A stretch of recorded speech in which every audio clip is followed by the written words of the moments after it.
What is going on, everyone? I am excited. As you can see of the title of this video, it is my review of Spider-Man No Way Home. This is a non-spoiler review. Now, it's going to be very difficult to not spoil this movie because there are a lot of spoilers out right now, and I caught the very early showing at the local movie theater that I go to, and let me just tell you, oh my God, this movie lived up to the hype. Now, in this non-spoiler review, I'm going to give you my 2 cents of what I thought about the filmmaking, the special effects, and how everything coexisted with one another. Now, I am going to do a spoiler review, which is going to be my next video, so be sure you stay tuned for that.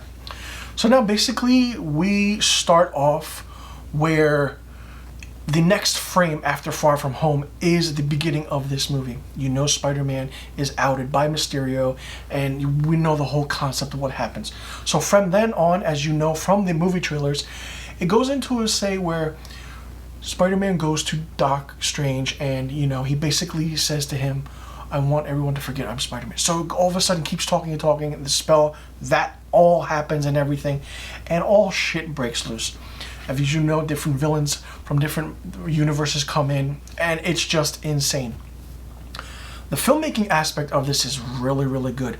The updated craziness of the CGI from the first Spider-Man movie back in 2002, which was directed by Sam Raimi and starred Tobey Maguire, you could see the subtle effects of this was a different engine of what things could be done. But now, 20 years later, close to it, we have what we have right now. Doc Ock's tentacles, of course, you could tell in Spider-Man 2 were puppeteers, different puppeteers. This was all CGI, and it worked. Seeing Alfred Molina was great, and the banter back and forth between everything was really, really fun. This movie is insane to start with because it's just an emotional roller coaster ride of a movie. The emotion that Tom Holland's Spider-Man goes through since his introduction of Captain America Civil War is such a story arc that you could tell that he is the new face of Marvel and is going to be the new face of the new Avengers, or the Young Avengers for that matter, because he's leading a franchise over and over and constantly again. But from what happened between Homecoming, Far From Home, and now No Way Home, you can see the emotional roller coaster, like I said, of what this Spider-Man is going through, especially Peter Parker. It's so different. He's a young boy. He's not like the older Spider-Man that we knew in the previous movies that had Tobey Maguire and Andrew Garfield. None of that. The action sequences are very interesting and really, really fun, and it's just really good. There are some instances where he has the black and gold suit on, but it's done in a nighttime scene where you don't really get to see it as much, and then the sun is rising and you don't really see anything.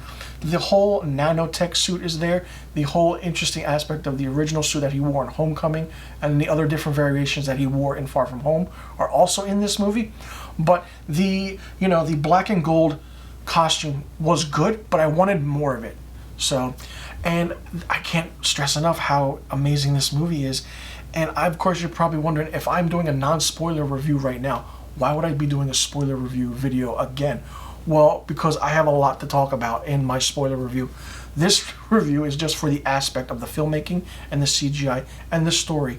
It's really good to see Tom Holland come so far from where he started in Captain America Civil War, where he was introduced as Spider-Man, to now. And in the Avengers movies, and where he makes certain cameos, it's really good, and I have to say that he has done a tremendous job in this role. Zendaya is fantastic as MJ, as always.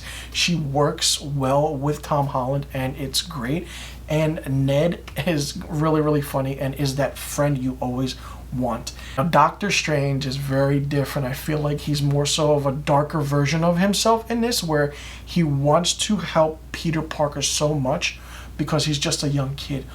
But Peter Parker doesn't know when to keep quiet or doesn't know when to shut up. And you see that in this movie. Doctor Strange just wants to help him, but the whole spell breaks, and it's crazy. Now, I would give my rating for Spider-Man No Way Home, but I'm going to save that for my spoiler review. Like I said, the whole juxtaposition of everything, how it's done, was really, really good. The jokes were kind of a letdown, I want to say, in this. There's one joke where Aunt May says something to Doc Ock, and then this just goes over everybody's head, even the audience's head. I just want to say that. And I don't think the joke, even between the actors, made any sense either, because you just look and it's like, okay, that's stalled. And then that joke happened, but then you move on to the next scene. There's the comedic aspect, and then the emotional aspect hits. The emotional aspect stays for maybe 2 scenes or 3 or 4 frames, and then another comedic timing is thrown in just to relieve the tension. I liked it, but I didn't like how it was done. It kind of broke up the so-called story in a way. But like I said, this movie is insane, and you have to check it out. If you want my spoiler review of Spider-Man No Way Home, click the box anywhere you see it pop up right now, because it's going to be crazy, and hold on to your seatbelts because it's going to be a bumpy ride. I'll see you guys in my spoiler review of Spider-Man No Way Home. You can click that wherever it pops up right now.